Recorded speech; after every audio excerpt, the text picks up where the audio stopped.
Panginoon, sa inyo po kami lumalapit sa mga panahong ito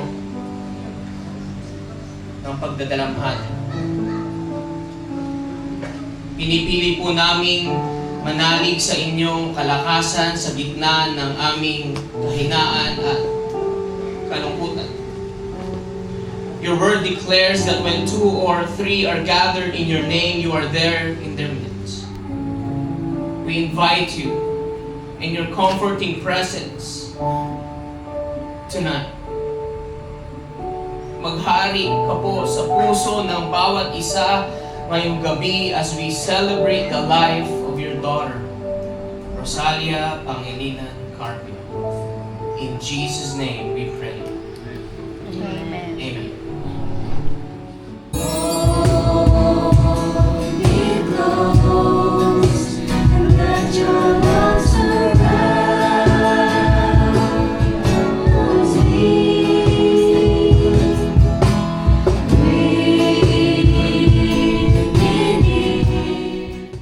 Sasabihin ko po sa inyo ay yung kung ano talaga nangyari. Kaya yung wala po dito, pakikwento na lang sa kanila dahil hindi ko na po uulit. Ang hirap po kasi. Sana po naunawaan niyo ako. Si nanay po, wala po siya talagang karamdaman. Hindi po siya nakahiga.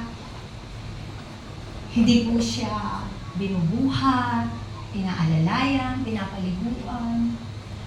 Hindi ko po siya binibihisan. Pero pagdating po sa pagkain, gusto niya kasabay ako. Gusto niya ahainan ko siya. So, it's a very normal Monday morning. Pumasok po ako pagkatapos po mga 5 before 6 nasa bahay na ako. Kasi yung po, 30 minutes lang na hindi po ako makakarating, nakatawag na po yung kay Marlene. Nasaan si ate mo? Bakit wala pa?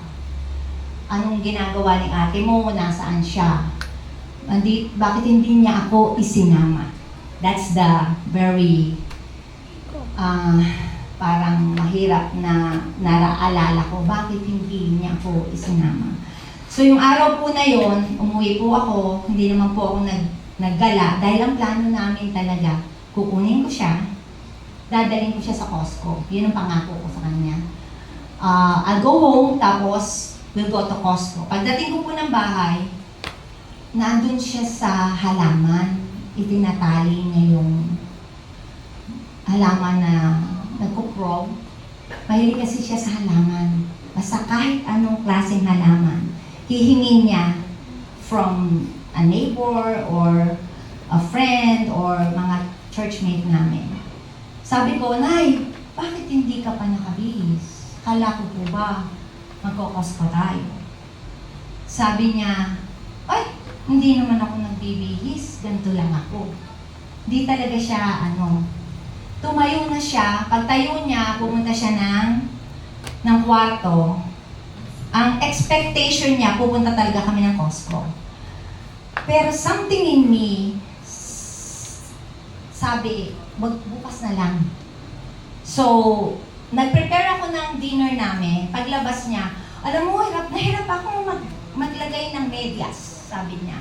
Ay, ako nalagyan kita ng medyas. Hindi, nailagay ko na.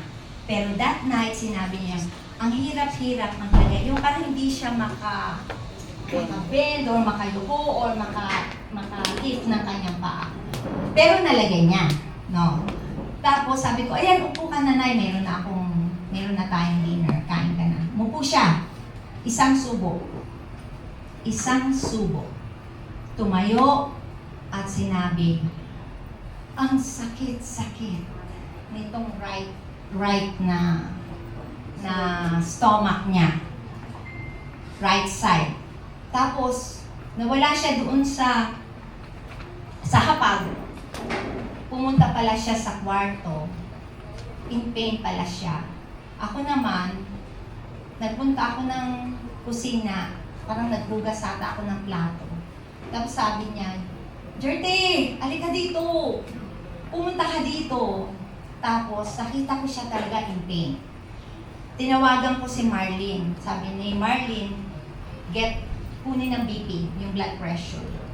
Ang blood pressure niya is 204/104. Sabi ni Marlene, mag-911 ka na. So, nag-911 ako between pagdating ng paramedics, nandoon nagsuka na siya. Nandoon parang napupupo siya, naiihi siya, balik-balik. Gumagalaw si nanay. Balik-balik siya from the room to the CR without help. Ganon siya kalakas. Balik-balik siyang ganon. Sabi niya, naiihi ako na, pero hindi naman. Tapos, sumuka siya twice. Tapos, sabi ni Ite, ate, pumunta na kayo sa baba para pagdating ng paramedics, nandun na si nanay. So, ang feeling ko at ang thought ko, iuwi ko si nanay. Dinadadalit ko lang siya sa emergency to relieve the pain, and then iuwi ko siya. Nung dumating ang paramedics, yung pa rin ang complaint niya. Yung kanyang pain. Tapos, sinaksakan siya, so nawala ang pain. So, all throughout na nandoon, wala siyang complain about anything except the pain. Pagsakay niya ng ambulance, sinabi niya, hindi ako makahinga. Tinitignan niya akong ganun. Hindi ako makahinga, sabi niya. Ako po, wala akong naramdaman na pangamba. Kasi in the care of medics na siya. Nasa pangangalaga na siya ng ambulance, nasa ambulance na siya. So, hindi po, yun ang isa sa regret ko, mga kapatid. Mabilis ang 911, ang paramedics saka fire truck. Mabilis sila, 15 minutes. Tapos, lumabas siya sa room, sa CT scan, siguro mga 10, 11, 10:30, gano'n, nagtatawagan na kami. Tapos alam niyo yung pakiramdam, hinihintay mo lang na kunin ang nanay mo sa hindi mo maintindihan. Hindi mo maipaliwanag anong nararamdaman. 1:55 a.m. Nanay's mom. Wala na siya. Iniwan na kami. That quick. 9 to 1:55. 4 hours. Sabi nga ni Florence, Lola, ba't hindi mo naman hinintay na ipaglaban namin ikaw sa panalangin?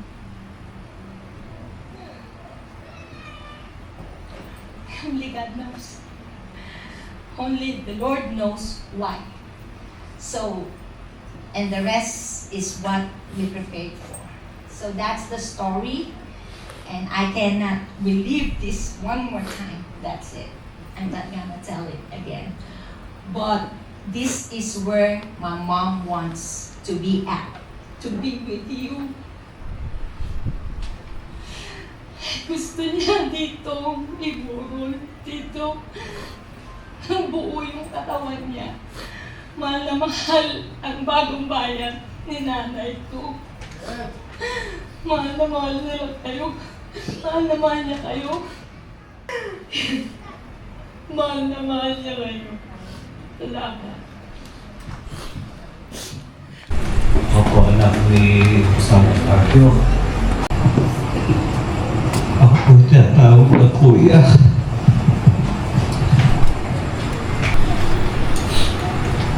Story ng aking nanay.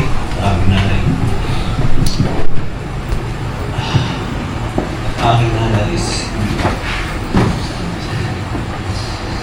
isang pagdating ng Carpio ay pinanganak sa Pilipinas taong 1936, kadalawang tatlo ng Puyo at pumanaw noong 10 Marso ngayong taon. Sa edad na 89,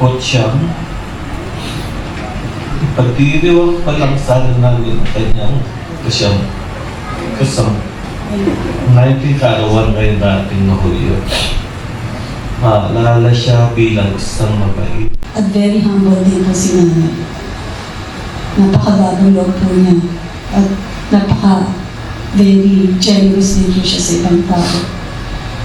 Yung po pananampalataya na yun ang nagiging testimony. And lahat po tayo, alam po natin yun na sa lugar na to, ginamit po si nanay para marami rin po makakilala.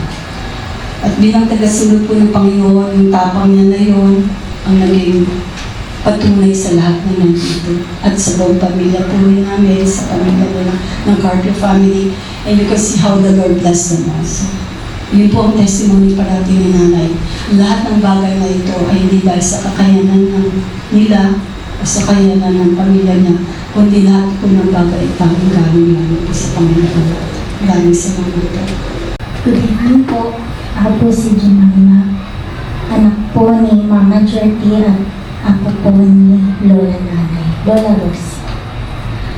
I will be reading a poem written by my ate poet, A Rose in Heaven. A lovely rose planted in grace. Come look closely, she has the most beautiful face. The scent of her kindness draws people near. The sound of her lullaby is music to the ears. When will our grieving and weeping end? When will our hearts start to heal and mend? You left us so sudden, we cannot even comprehend. We lost a mother, grandmother, sister, and a friend. We will never be the same. Nothing could ever ease the pain. This emptiness and sadness no one can explain. Thank you, Almighty God, for our borrowed time with her, for allowing us to have memories and moments together. The day you called her home was long before written. The day you planted the most beautiful rose in heaven. Love you po, Lola. Munting nakarang po niya bilang pagtulong ng Panginoon sa amin, sa ating lahat. Mga katangin po niya, Ate Rosie. Po ay tumira sa bahay ni Nanay Rosie nung nandun po siya sa Baguio. O nga po pala, isa pong kasabihan na natutunan ko dito sa Orion ay ang hindi lumingon sa pinanggalingan ay may stiff neck. Nanay, your legacy lives on. Marami po tayong mga na-share doon. And maybe, pagdating natin doon, maraming lalapit sa'yo. Thank you for being patient with Pastor Sam kasi noon muntik na niya akong palisin.